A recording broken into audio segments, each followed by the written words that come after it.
Hello mga kakusina! Ako po ulit si Ate Angel ng Kusina ni Angel, and for today's video, tuturuan ko po ulit kayo ng another dessert or kakanin recipe na baka hindi mo pa nagagawa or nasusubukan sa iyong kusina, kaya't panoorin ang buong video dahil madali lang po ito. So una, meron tayo ditong cake molds, tapos po nilagyan ko lang yan ng konting butter, pinahiran lang natin to kasi gagamitin natin yan later. So kapag nalagyan na natin yan ng butter, set aside muna natin to bago gawin na po natin yung next procedure.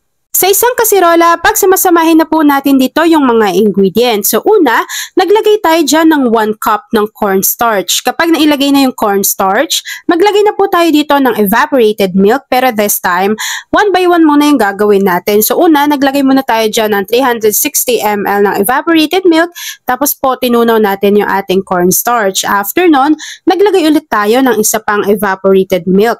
So in total, 2 lata po yan ng evaporated milk na meron tig 360 ml. After nun, maglagay na tayo dito ng 1 can or 390 grams ng ube condensed milk. Siyempre, ube flavor to, so ube flavor, then ang condensed milk yung ginamit ko dyan. After po nun, naglagay na rin tayo dyan ng konting vanilla essence or vanilla extract.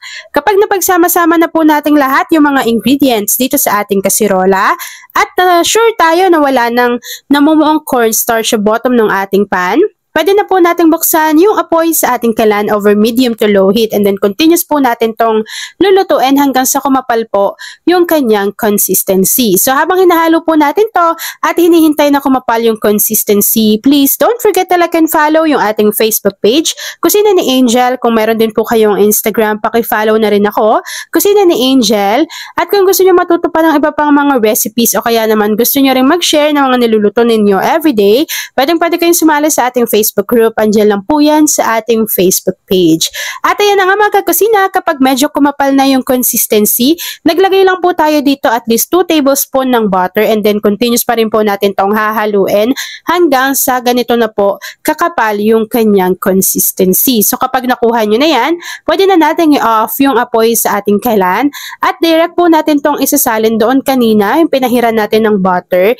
At kapag naisalin na po natin to dito, hintayin lang po natin tong mag-set pa at mag-firm. So palalamigin natin yan bago, ganun lang kadali. Ipapakita ko na sa inyo kung ano yung natapos nating easy or kakanin recipe. At ayan na nga mga kakasina, kapag lumamig na or nag-set na yung ating dessert or kakanin recipe, maglagay lang po tayo ng keso sa ibabaw bago pwede na po natin tong i-enjoy. At ayan na mga kakusina, tapos na naman po ang ating easy kakanin recipe na ube maha blanca, pero this time walang coconut cream or coconut milk. Kung nagustuhan mo yung ating video, please like and share this video. At kung hindi ka pa nakakapag-subscribe sa aking YouTube channel na Kusina ni Angel, please click subscribe button, click mo na yung notification bell, click all para lagi kang updated sa bawat ina-upload kong mga videos. O diba, kayang-kaya niyong gumawa ng ganitong easy kakanin recipe kahit wala tayong corn or kung wala man tayong gata. Yan. So yan lang mga kakasina. Thanks for watching and enjoy this video.